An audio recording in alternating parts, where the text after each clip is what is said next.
저하고 여러분이 한 절씩 교독하겠습니다. 바울이 공회를 주목하여 이르되 여러분 형제들아 오늘까지 나는 범사의 양심을 따라 하나님을 섬겼노라 하거늘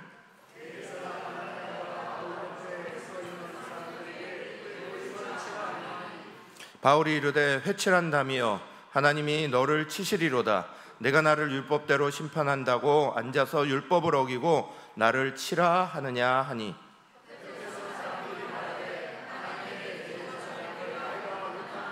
바울이 이르되 형제들아 나는 그가 대제사장인 줄 알지 못하였노라. 기록하였으되 너의 백성의 권리를 비방하지 말라 하였느니라 하더라.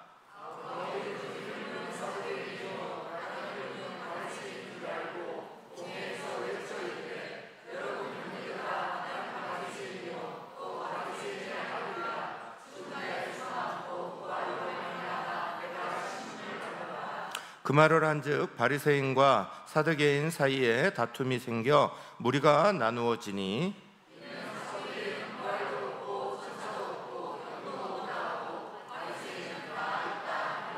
크게 떠들새 바리새인 면에서 몇 서기관이 일어나 다투어 이르되 우리가 이 사람을 보니 악한 것이 없도다. 혹 영이나 혹 천사가 그에게 말하였으면 어찌하겠느냐 하여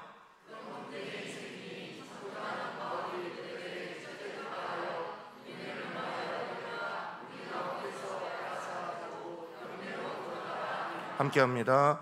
그날 밤에 주께서 바울 곁에 서서 이르시되 담대하라. 내가 예루살렘에서 나의 일을 증언한 것 같이 로마에서도 증언하여라 하리라 하시니라. 아멘. 할렐루야. 이번 주일이 되면 11월 30일이기도 하고 또 대림절 시작이 되는 첫 주이기도 하고 그래서 여러모로 이제 우리 교회력으로는 한 해가 이제 끝나고 새로운 교회력이 막 시작되는 이제 그런 시간들에 놓였습니다. 또 그러다 보니까 우리 교회도 지금 우리 목회자들도 한 주간 동안 엄청 바쁜 시간들을 많이 보냈어요. 그래서 오늘 예배 들어오기 전까지도 막 계속 정신없이 이쪽 저쪽으로 움직이고 막 그러다가 이렇게 들어오게 됐는데 여러분들도 요즘에 가만히 둘러보니까 많이들 바쁘신 것 같아요. 바쁘신 와중에 하나님의 은혜가 여러분의 몸과 마음과 영혼을 상하지 않도록 지키시기를 간절히 축원합니다. 바울이 로마로 가기 위해서 예루살렘으로 올라갔고 그래서 예루살렘에서 이제 로마로 가려고 하는 그 시간까지 성경은 사도행전은 이 부분을 결코 쉬운 과정으로 두지 않습니다. 21장부터 시작해서 26장에 이르기까지 무려 사도행전의 끝부분에 6장을 배려해서 예루살렘에서 바울이 계속적으로 사람들에게 고난을 당하고 증언하고 또 거기에 대해서 또 말씀을 나누고 또 힘든 것들을 겪고 하는 과정을 계속 얘기하고 있습니다. 어찌 보면 1, 2, 3차 전도 여행보다 더 긴 이 분량을 가지고 마지막 21장부터 26장에 이르기까지 그 마지막 예루살렘으로 가는 과정을 아주 자세하게 여러 번에 걸쳐서 계속해서 말씀하고 있어요. 우리가 인생의 마지막 부분으로 가면 갈수록 그래서 쉽지 않다 제가 말씀드렸죠. 지난번에도 우리가 하나님 말씀을 가지고 이 땅에서 믿음으로 잘 살아가는 시간들을 가지는 것도 중요하지만 그러나 마지막 끝에 주님께서 우리에게 맡기신 사명을 완수하려는 그 순간까지 달려가는 건 결코 녹록한 일이 아닙니다. 그래서 그 속에서 바울이 믿음의 뿌리를 굳게 하고 있고 그런 시간들 속에서 다시 한번 자기의 믿음을 또 보여주고 하는 것들이 계속해서 우리에게 많은 도전을 주고 있는 거예요. 오늘 바울은 공회 안에 있는 사람들에게 믿음을 설명하고 있습니다. 자기의 믿음을 설명하고 있어요. 여러분들은 믿는 사람들에게, 다른 사람들에게 내가 믿고 있는 것에 대해서 설명하셔 보신 적이 있는지 모르겠어요. 내가 어떤 것을 믿고 있다, 나는 어떤 모습이다. 특별히 오늘 바울 사도는 신앙에 있어서 하나님의 말씀인 말씀을 알고 있는 사람들에게 이걸 설명하고 있죠. 종교 지도자들이라고 되어 있는 사람들, 그래서 같은 하나님을 섬긴다고 말하고 있는 사람들에게, 또 혈통도 같습니다. 다 이스라엘에 있는 사람들이고 다 유대 지파에 속해 있는 사람들이고, 또 열심도 대단한 사람들입니다. 그래서 다들 공회에 공회원들이 되어 있고 자기의 믿음, 자기의 신앙, 신학적으로나 신앙적으로나 조금 더 흠이 없다고 생각하는 사람들, 이 사람들 앞에서 자기가 믿고 있는 것들을 분명하게 지금 설명하는 이제 그런 자리에 들어와 있어요.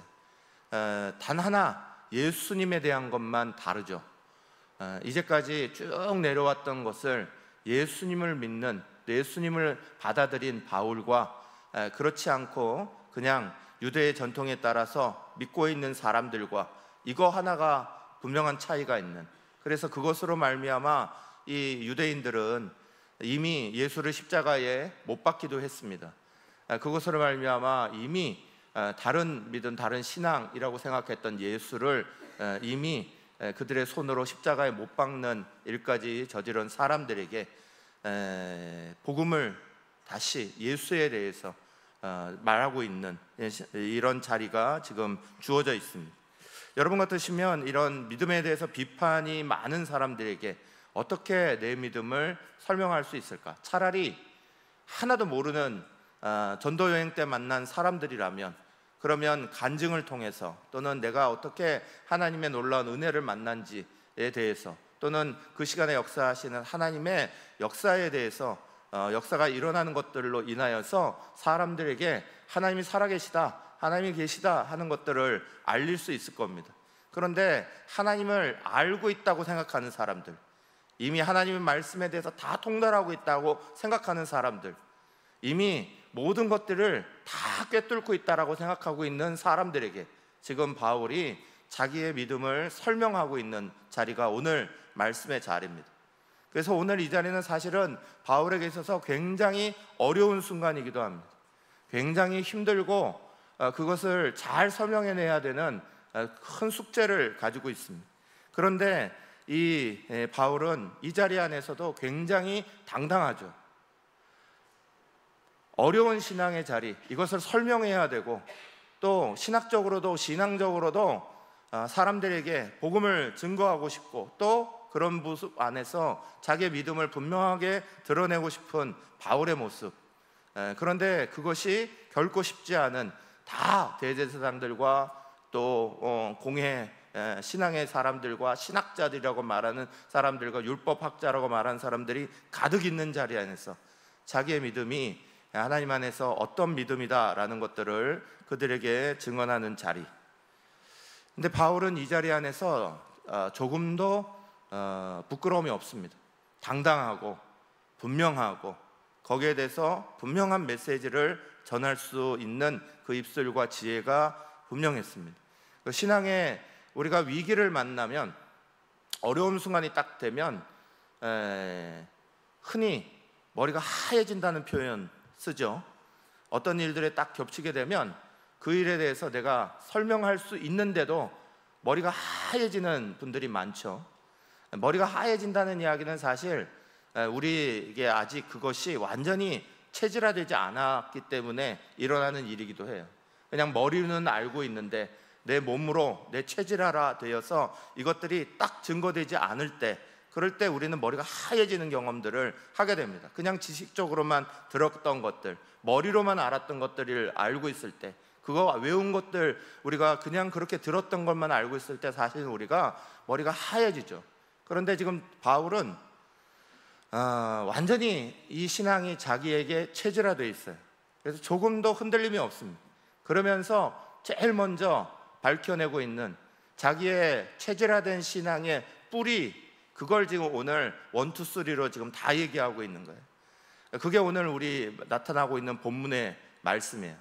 제일 먼저 바울 신앙의 뿌리가 되는 자리는 23장 1절 말씀 우리가 같이 읽겠습니다. 바울이 공회를 주목하여 이르되 여러 형제들아 오늘까지 나는 범사의 양심을 따라 하나님을 섬겼노라 하거늘 라고 말했습니다. 하나님을 섬기고 하나님을 믿는데 신앙이 양심을 따랐다 라고 말합니다. 바울 서신에 있어서 여러 군데에서 양심을 따르는 신앙에 대해서 강조하고 있어요.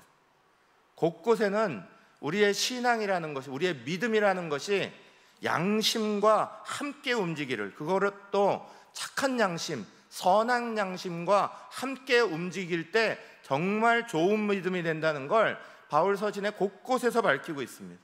그건 바울이 하나님을 믿고 하나님을 의지하고 하나님 앞에 나가는 신앙 자체가 그 양심에 부끄러움이 없다라는 것에 대한 것이 자기에게 분명히 있기 때문에 그래요. 양심이라는 게 뭔가? 우리가 흔히들 도산 안통화 선생은 시대의 양심이었습니다 이런 얘기도 하고요.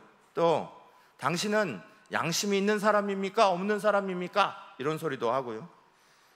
양심이 우리 속에 살아있는 사람이 돼야 된다, 양심에 맡깁니다 이런 얘기도 하죠. 양심이 도대체 뭡니까?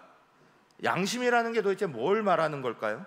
양심이라는 이야기는 선에 대해서 긍정적인 태도를 가지는 것과 악에 대해서 부정적인 태도를 가지는 마음, 이게 양심이에요. 양심은 선악과 관련되는 의식이 사람에게 있는 양심이에요. 악한 것에 대해서 싫어하고 부정적이고 선한 것에 대해서 긍정적이고, 이게 양심이죠. 하나님은 우리에게 이 양심의 자리를 주시고 그 양심의 자리대로 우리의 일당의 삶을 살아가도록 그렇게 하셨어요. 거기에 더불어져서 하나님 앞에 믿음이 우리 가운데 이렇게 붙을 때 그 양심에 따른 믿음을 강조합니다. 그래서 아들과 같은 목회자였던 디모데에게 디모데전서 1장 18절 19절은 이렇게 권면했어요. 아들 디모데야, 내가 내게 이 교훈으로서 명하노니 전에 너를 지도한 예언을 따라 그것으로 선한 싸움을 싸우며 믿음과 착한 양심을 가지라. 어떤 이들은 이 양심을 버렸고 그 믿음에 관하여는 파선하였느니라. 양심을 버리는 삶은 믿음에서 파선한다는 거예요. 그래서 바울은 믿음의 삶을 살아가면서도 양심을 가지라는 거예요. 착한 양심을 지니고 착한 양심대로 살아가라. 파선한 믿음이 있다는 거예요.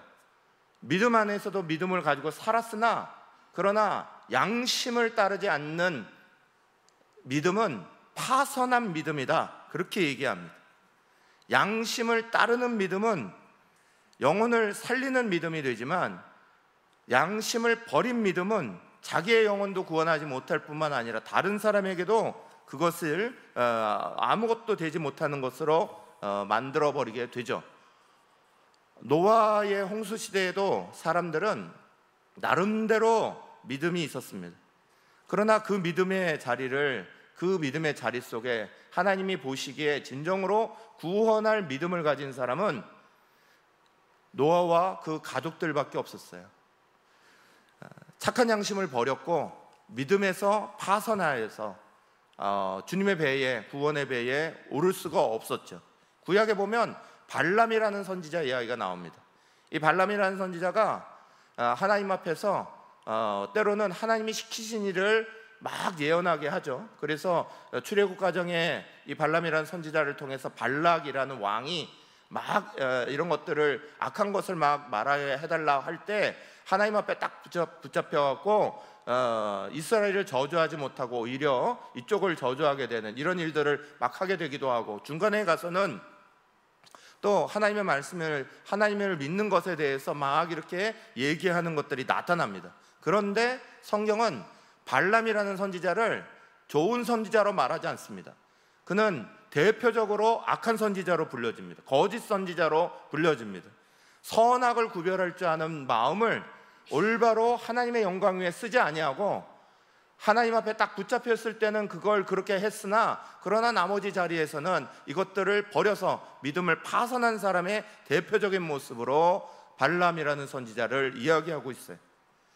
사랑하는 여러분, 우리의 믿음의 자리 안에 믿음과 착한 양심을 가진다는 것은 떨어질 수 없는 이야기입니다.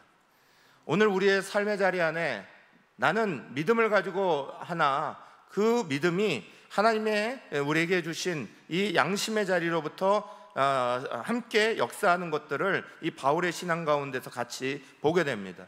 양심은 창세기 때부터, 창조 때부터 일어났어요. 양심이 작동되는 때는 평소에는 양심이 작동되지 않습니다.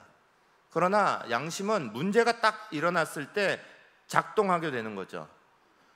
마치 이렇게 건물에 이런 화재 경보기 같은 것들이 달려 있어요. 그래서 화재가 나기 전까지는 경보기가 울리지 않습니다. 그것에 달려 있다고 하더라도 가만히 있습니다. 여러분이 계속 뉴스에서도 보셨겠지만 지금 홍콩에서는 어마어마한 건물 화재로 말미암아 수많은 지금 사상자가 일어나는 사건들이 지금 막 벌어져서 오늘 조금 전에 우리 저녁에 식사하면서 이렇게 뉴스를 이렇게 보는데도 막 그 사상자가 점점 늘어가고 있어서 깜짝 놀랐어요. 불이 나고 연기가 피어오르면 화재 경보기가 막 울립니다. 그 소리를 듣고 빨리 대피하라고 화재 경보기가 울리는 거죠. 양심은 화재 경보기하고 똑같습니다. 평소에는 있는 듯 없는 듯 합니다. 그러나 악을 만나는 자리에서는 막 울리게 되어 있습니다. 이게 처음으로 작동한 건 창세기 3장 7절 8절에 있는 말씀처럼 그들이 타락을 딱 하는 순간 일어났습니다. 이에 그들의 눈이 밝아져 자기들이 벗은 줄 알고 무화과 나무 잎을 엮어 치마로 삼았더라. 그들이 그날 바람이 불 때 동산에 거니시는 여호와 하나님의 소리를 듣고 아담과 그의 아내가 여호와 하나님의 낯을 피하여 동산나무 사이에 숨은지라. 여기에 처음으로 양심이라는 것이 작동됐죠. 죄라는 것에 대한 것들을 깨닫게 되고 그 죄가 자기에게 찾아 들어왔을 때 양심도 함께 작동하기 시작했습니다. 그래서 이 양심에 따르는 삶은 참 중요합니다. 그러나 이 양심에 따르는 삶이 어떤 작용을 하느냐, 로마서 2장 15절에는 이렇게 기록되어 있어요. 이런 이들은 그 양심이 증거가 돼요. 하나님을 모르는 사람들을 얘기하죠. 그 생각들이 서로 혹은 고발하며 혹은 변명하여 그 마음에 새긴 율법의 행위를 나타내느니라 라고 말씀합니다. 양심은 우리의 속으로 들어오는 선악을 식별한다는 거예요. 그래서 그것의 죄와 죄 없음을 우리 가운데 깨닫게 해주는 것들을 나타내고 하나님의 말씀을 대표해서 우리 마음속에 그런 것들을 선악에 대한 것들을 기준을 가지도록 하나님 우리 가운데 두셨다는 거예요. 그런데 하나님을 떠나면서 양심도 오염됐습니다. 양심도 역시 제대로 잊지 못하고 양심에 화인 맞으며 오염된 사건들이 일어나기 시작했죠. 창세기 4장 9절의 말씀을 보면 여호와께서 가인에게 이르시되 내 아우 아벨이 어디 있느냐? 그가 이르되 내가 알지 못하나이다 하면서 내가 내 아우를 지키는 자니까 하면서 자기 양심의 문을 닫아버립니다. 자기가 분명히 아벨이라는 자기 동생을 죽였음에도 불구하고 그거에 대해서 양심이 자기의 마음속에 찌르는 것들을, 자기의 마음속에 소리 지르고 있는 이야기들을 듣지 아니하고 거기에 대해서 문을 닫아버렸습니다. 그래서 디모데전서 4장 2절은 이렇게 말씀하죠. 같이 읽겠습니다. 자기 양심이 화인을 맞아서 외식함으로 거짓말하는 자들이라. 아멘. 사랑하는 여러분, 양심은 참 중요한 겁니다. 로마서 2장의 말씀처럼 양심은 하나님의 율법을 대신하기도 합니다. 율법이 없는 자들에게는 하나님의 우리에게 주신 그 양심이 율법이 되기도 한다. 로마서 2장은 말씀하고 있는 거예요. 그만큼 양심은 우리에게 굉장히 중요한 역할을 합니다. 그러나 우리가 양심을 따라만 살 수는 없어요. 왜냐하면 양심도 역시 죄와 함께 오염되었으니까. 우리가 타락하고 주님 앞에서 범죄한 우리의 모습을 가짐으로 말미암아 양심이 화인맞게 되고, 그것이 우리의 마음을 스스로 닫아버리는 역사를 만들어 버렸으니까.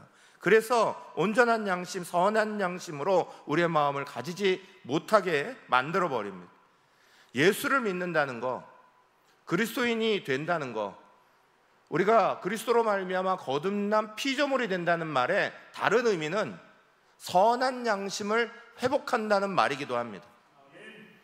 우리가 하나님이 우리를 지으신 대로 우리의 양심이 죄에 대해서 작동하고, 제대로 된 잘못된 것들에 대해서 작동하고, 악한 것들에 대해서 작동하고 움직이도록 만드는 거, 그 양심의 자리가, 착한 양심의 자리가 회복되는 게 새로운 피조물의 자리이기도 합니다.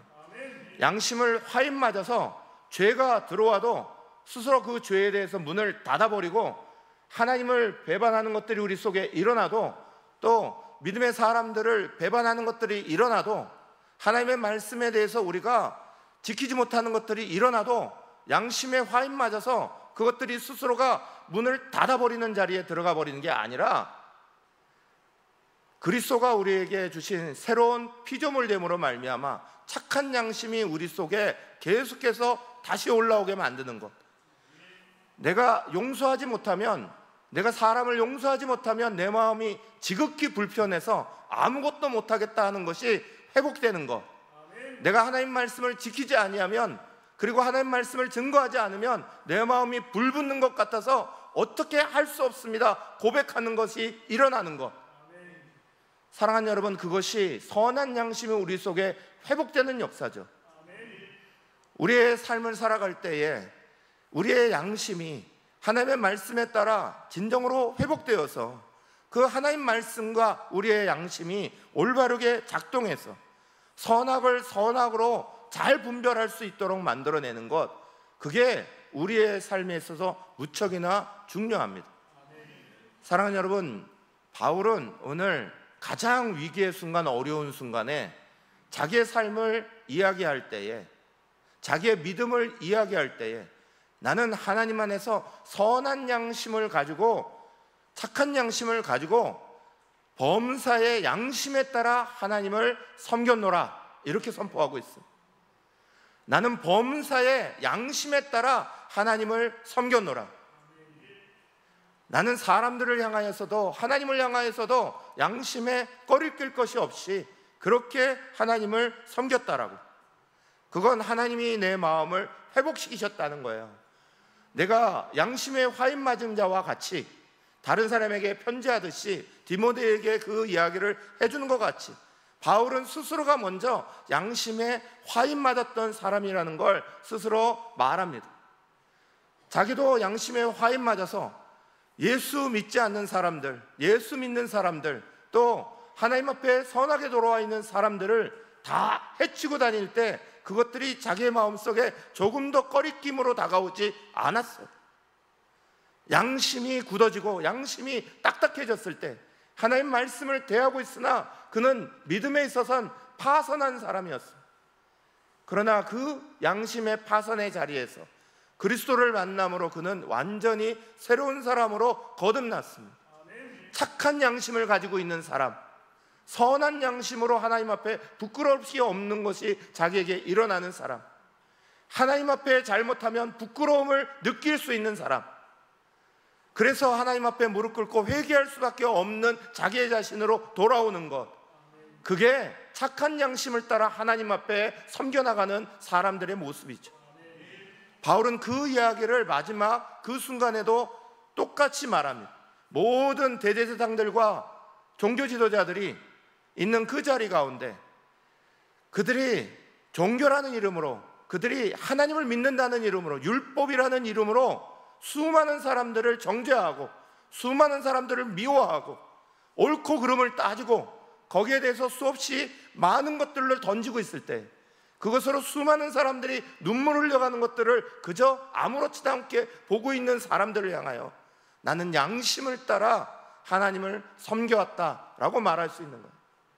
사랑하는 여러분, 저 여러분이 오늘 믿음의 사람으로 참으로 올바른 믿음으로 갈 때에 그저 우리의 마음의 자리만 가지고 양심을 가지고 말하는 건 아니죠. 그 양심의 자리는 하나님 말씀으로 그리스도의 피로 정결함을 얻게 될 때 선한 양심으로 회복되는 것이고 온전한 양심으로 회복되는 거예요. 저 여러분은 오늘도 다시 한번 주님 앞에 간절히 기도합니다. 그 기도하는 시간들을 통해서 우리 속에 하나님 앞에 부끄러운 것들을 느낄 수 있는 마음이 되도록 기도하셔야 합니다. 하나님 앞에 잘못된 것들이 잘못되었다라고 느껴져야 합니다.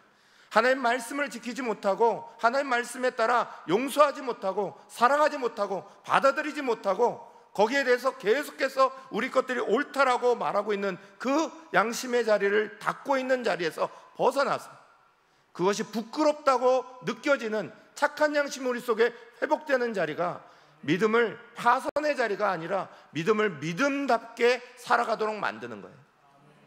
슈바이처 박사는 우리가 잘 아는 대로 아프리카를 위해서 헌신했던 사람입니다. 슈바이처 박사는 굉장히 똑똑한 사람이었죠. 그는 30대에 음악가로서도 대단한 성공을 이룰 만한 대단한 실력가였고 신학 박사를 가졌고 철학 박사를 가졌고 공부와 학문에 있어서 굉장히 뛰어난 머리를 가졌습니다. 그런데 그는 자기의 인생에 그 좋은 타이틀과 그 좋은 자리들을 다 내려놔 버렸어요. 아무것도 아닌 것처럼 집어던졌습니다. 그건 슈바이처 그 박사의 나중에 글을 읽어보면 한 양심의 소리가 어릴 때부터 계속 자기를 따라다녔기 때문이다, 그렇게 얘기합니다. 그 양심의 소리는 어릴 때 한 아이와 동네에서 힘겨루기 씨름을 하는 것 속에서 일어났어요. 한 아이와 함께 힘자랑을 이렇게 했는데 그때 자기보다 더 덩치가 크고 나이도 많은 그 형을 가볍게 제끼면서 이겼어요. 그래서 막 즐거워하면서 막 이겼다라고 막 이러는 순간 그 넘어진 형이 이렇게 얘기했다는 거예요. 나도 너처럼 일주일에 고깃국 2번씩만 먹으면 너 같은 건 문제 없었을 거야, 이렇게 얘기하는 소리를 듣게 돼. 나도 부여해서 일주일에 2번씩 너처럼 고기 먹고 살았으면 나도 너 정도 넘어뜨리는 건 아무것도 아니었을 거야 라는 소리를 듣는 순간 자기가 힘자랑해서 이긴 그 기쁨이 다 사라졌다는 거예요. 그리고 그 소리가 늘 울려왔대. 그 양심의 소리가 계속 자기를 건드렸다는 거예요. 나보다도 연약한 사람들이 있어, 가난한 사람들이 있어, 나보다 힘든 사람들이 있어. 그 사람들에게 내가 내 것을 가지고 자랑할 수가 없는 거야. 그 소리가 자기에게 계속해서 들렸다는 거예요. 그래서 그는 자기의 모든 명예의 자리도 또 자기가 이룬 여러 가지 업적의 자리도 다 내려놓고 다시 의학학사 박위를 7년 동안이나 받고, 그리고 나서 1913년에 3월 26일 날 프랑스에서 아프리카로 가는 배를 타고 떠나게 됩니다. 양심의 배를 탄 거죠. 어릴 때 슈바이처는 집에서 한번 크게 울었던 적이 있대요. 그건 어린 나이 때 이렇게 우통을 벗고 막 밖에서 놀고 있는데 목회하시던 아버지가 농촌에서 목회를 하시는데 그때 이렇게 벌통을 같이 이렇게 부업으로 키우셨다는 거예요. 그런데 아이가 옷을 벗고 이렇게 놀고 있는데 아버지가 이 벌통의 문을 여는 바람에 그 벌떼가 아이를 막 덮친 거예요. 얼마나 놀래요. 그러니까 아버지도 놀랬는데 어머니가 더 놀라셔갖고 밖에서 막 쫓아 들어오시면서 보니까 아이는 잘못한 게 없고 아버지는 이걸 막 연 걸 보고는 아버지한테 화를 막 그렇게 막 쏟아내더래요. 굉장히 화를 내면서 당신이 왜 아이가 이렇게 하고 있는데 막 그러냐면서 막 그랬다는 거예요. 근데 그 소리 들으면서 이 슈바이처가 어릴 때 더 크게 막 울었대요. 자기가 더 울면 엄마의 목소리는 더 커지고 아빠는 거기에 대해서 막 찌그러들고 이게 재밌으니까 막 더 크게 울었다는 거예요. 근데 그 우는 순간에 어느 순간 마음속에 야 임마 그만 울어 하는 소리가 속에서 확 들리더라는 거예요. 너가 거짓으로 울고 있잖아 하는 소리가 마음속에 확 들리더라는 거예요. 그 양심의 소리가 자기의 마음속에 남아요. 그리고 나중에 이 이야기를 슈바이처 박사의 글에 남기기를 이건 내 속에서 들려오는 하나님의 음성이었다 이렇게 표현해요. 양심은 우리의 마음속에 하나님의 음성을 알려줍니다. 양심은 우리로 하여금 하나님의 음성이 제대로 알려주게 만드는 아주 중요한 도구입니다. 마크 트웨인이라는 분이 이런 글을 썼어요. 인간은 얼굴을 붉힐 수 있는 유일한 동물이다. 그리고 인간은 그럴 필요가 있는 동물이다. 이렇게 말을 했어요. 사람만이 얼굴에 부끄러움을 드러내는 얼굴이 빨개지는 것을 나타낸다는 거예요. 그런데 또한 사람만이 그럴만 해야 하는 동물이다. 이렇게 표현했어요. 우리만이 양심에 대해 부끄러운 줄을 알아야 되는 거다. 그 말이죠.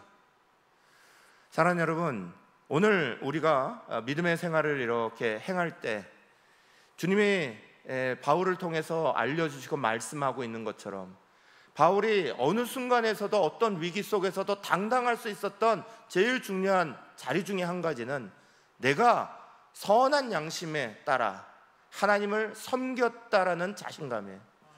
내 믿음이 하나님 말씀을 따르고 내가 용서하지 않은 사람들이 없고 내가 하나님 말씀에 따라 부끄러움 없이 그것들을 받아들였기에 나도 하나님 앞에서 이렇게 말할 수 있다라고 말할 수 있는 그런 자리가 자기에게 주어졌다는 거예요.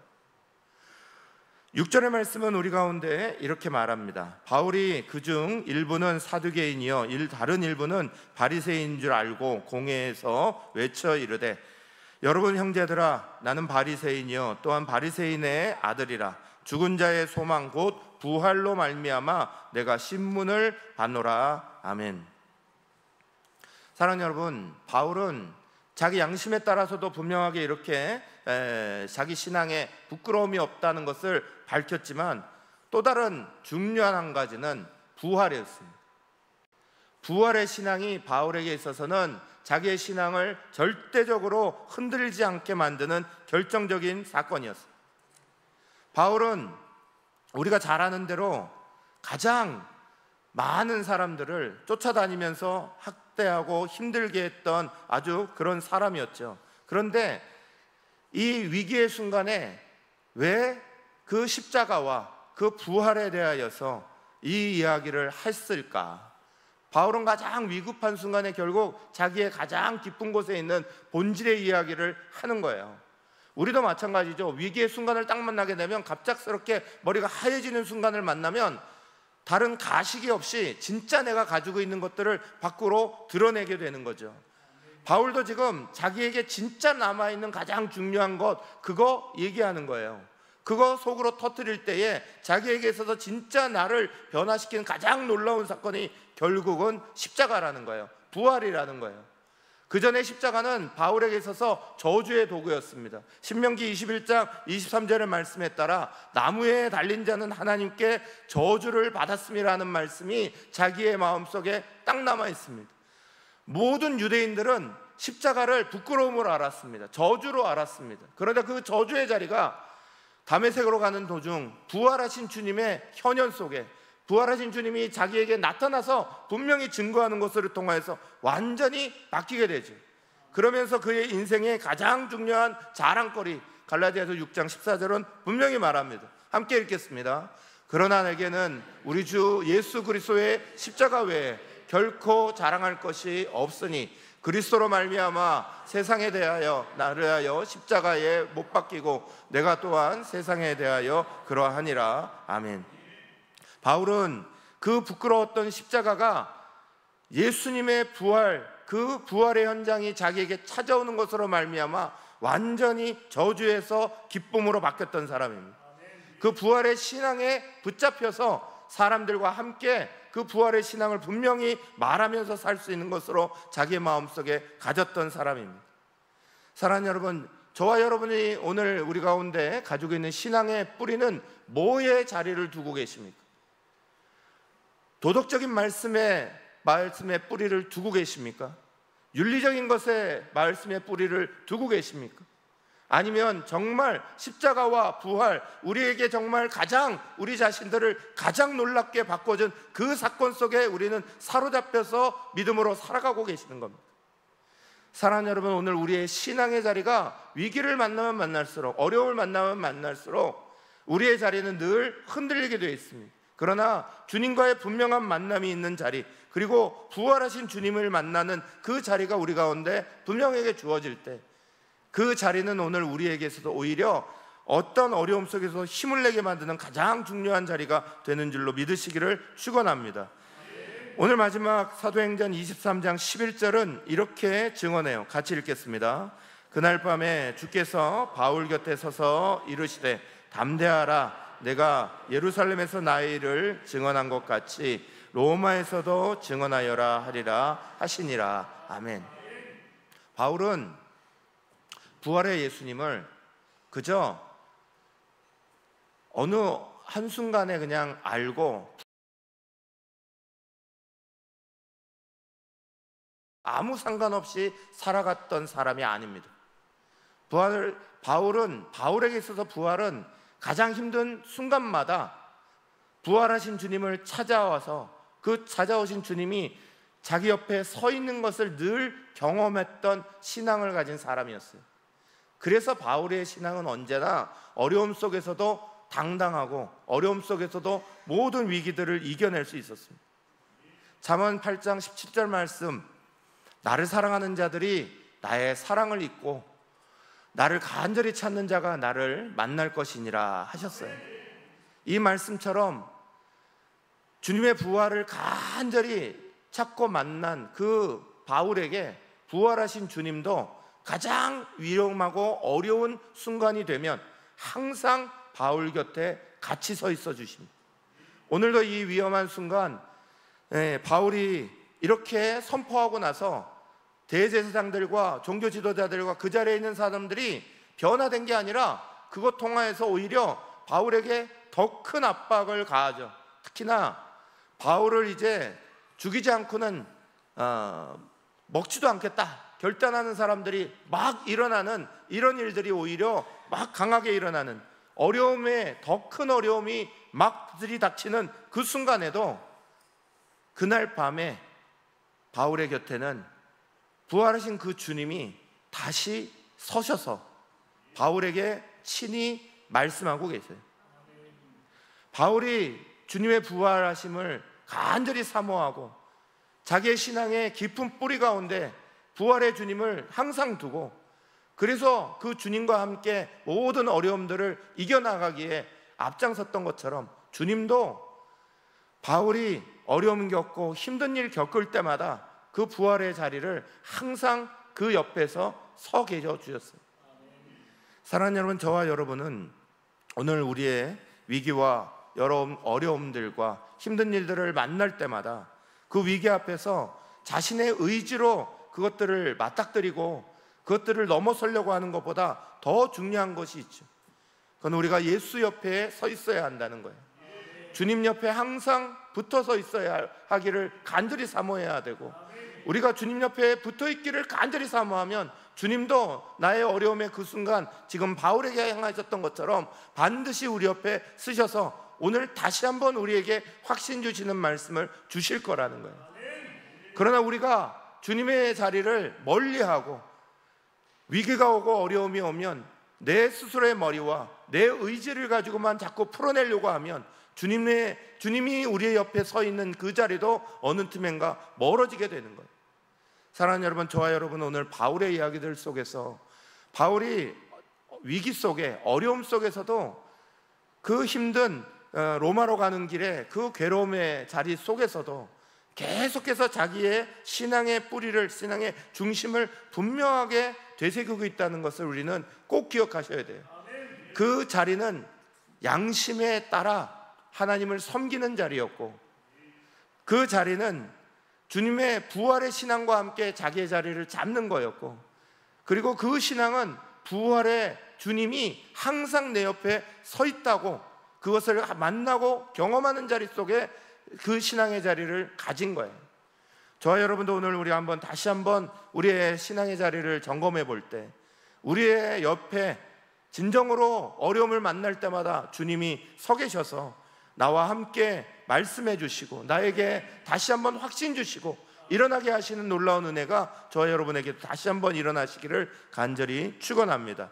오늘 말씀을 듣고 같이 한번 기도합시다. 오늘 이 시간에, 오늘 이 밤에 주님 앞에 간절히 간구하고 기도할 때, 하나님 아버지, 우리가 예수를 믿는 것을 통하여서 중에 한 가지는 하나님이 우리에게 만들어주신 착한 양심에 대한 이야기입니다.